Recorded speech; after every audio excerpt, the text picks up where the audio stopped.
Hello YouTube family. तर आज आपण बनवणार आहे फक्त 10 मिनिटामध्ये भेंडीची भाजी, नाही बरं का, भेंडी पकोडे. अगदी कुरकुरीत आणि 10 मिनिटात हे भेंडीचे पकोडे तर तयार होतात. तर चला मग भेंडीचे पकोडे कसे बनवायचे आणि ते पण कुरकुरीत, तर त्यासाठी हा व्हिडिओ पूर्ण बघा आणि घरी नक्की ट्राय करा भेंडी पकोडे. तर चला मग भेंडी पकोड्यासाठी लागणारं साहित्य पटापट बघून घेऊया. तर त्यासाठी भेंडी घ्यायची आणि इथं मी 1 पाव भेंडी घेतली होती आणि भेंडी अगोदर स्वच्छ पाण्याने धुवून घ्यायची. आणि ज्यांनी अजून पण भेंडी पकोडे खाल्ले नसेल ना, तर एकदा ट्राय करा. आपण फक्त मसाला भेंडी आणि सुक्की भेंडीची भाजी असंच काहीतरी खाल्लेलं आहे, पण भेंडी पकोडे मी पण आजपर्यंत ट्राय केले नव्हते. पहिल्यांदाच ट्राय केले आणि खरंच सांगते खूप छान आणि कुरकुरीत झाले होते. आणि नंतर स्वच्छ धुतल्यानंतर असे चाळणीत काढून घ्यायचे, म्हणजे त्याचं पूर्णपणे आपल्याला पाणी काढून घ्यायचं आहे. म्हणजे एकदम ड्राय करून घ्यायच्या आहे इथं भेंड्या. आणि ड्राय झाल्यानंतर कट द्यायचे आहे भेंड्याला. कट कसे द्यायचे ते बघा. समोरचं आणि पाठीमागचं टोक हे काढून टाकायचं आणि नंतर अशा मध्यभागी कट करून घ्यायची. म्हणजे चार कट देऊन घ्यायचे आहे आपल्याला इथं.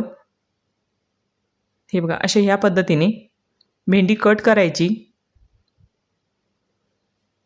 आणि तुम्हाला व्यवस्थित, म्हणजे पहिली आपली थोडी तुटली तर परत एकदा करून दाखवते. म्हणजे आता ही व्यवस्थित करून दाखवते.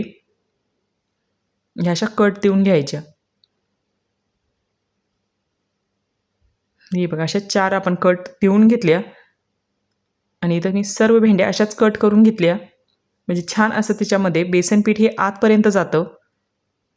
देठ अगोदर कट करून घ्यायचं आणि नंतर अशा कट द्यायच्या.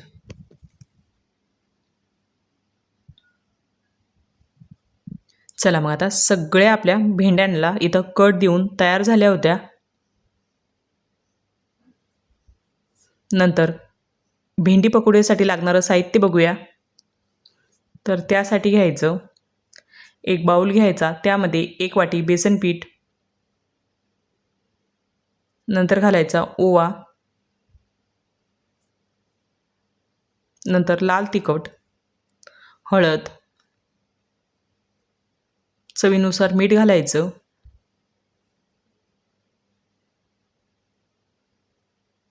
आणि थोडं पाणी घालून इथं हे बेसन पिठाचं बॅटर तयार करून घ्यायचं.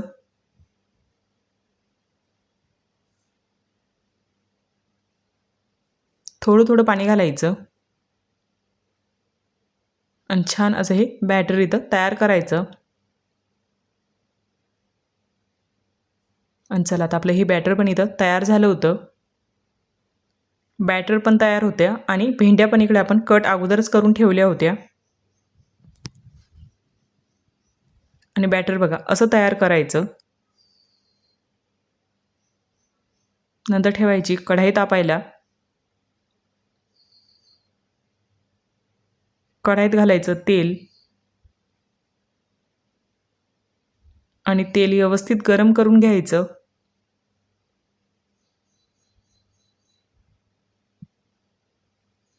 आणि तेल गरम झाले की भेंड्या इकडं जे आपण बेसन पीठ तयार केलं होतं त्यामध्ये मिक्स करून घ्यायच्या. आणि हे बघा, इथं मी चेक पण करून बघितलं, आपलं तेल इथं व्यवस्थित गरम झालं होतं. नंतर अशा भेंड्या व्यवस्थित बेसन पिठामध्ये बुडून घ्यायच्या. आणि हे बघा असं हे करून घ्यायच्या. थोडंसं त्याचं पांगून घ्यायचे ते 4 जे आपण खापा तयार केल्या होत्या आणि नंतर गरम तेलामध्ये घालायच्या.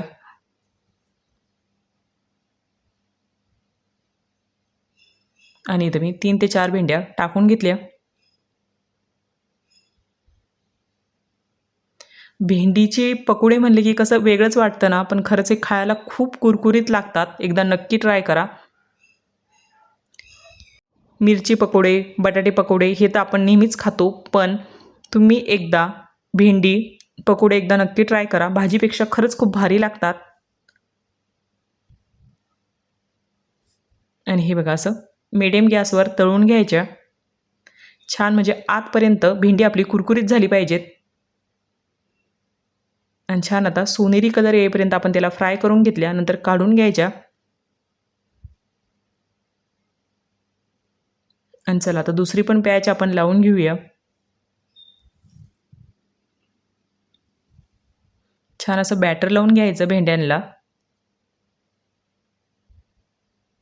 आणि कोणी कोणी ह्या पावसाळ्यामध्ये भेंडी पकोडे ट्राय केले हे पण मला कमेंटमध्ये नक्कीच सांगा.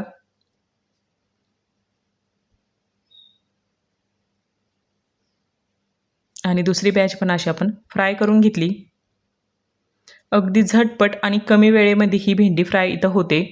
म्हणजे भेंडी पकोडे तयार होतात आपले. आणि खायला पण थोडी एक वेगळी टेस्ट लागते. तर नक्कीच ट्राय करा. आणि चला आता ही दुसरी बॅच पण आपण फ्राय करून घेतली.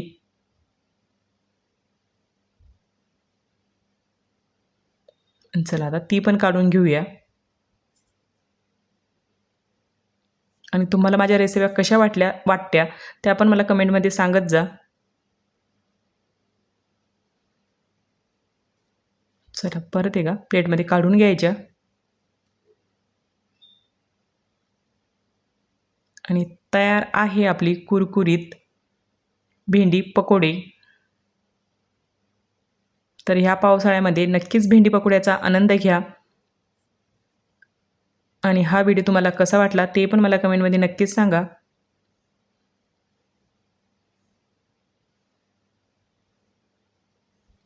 तर चला मग. Thank you.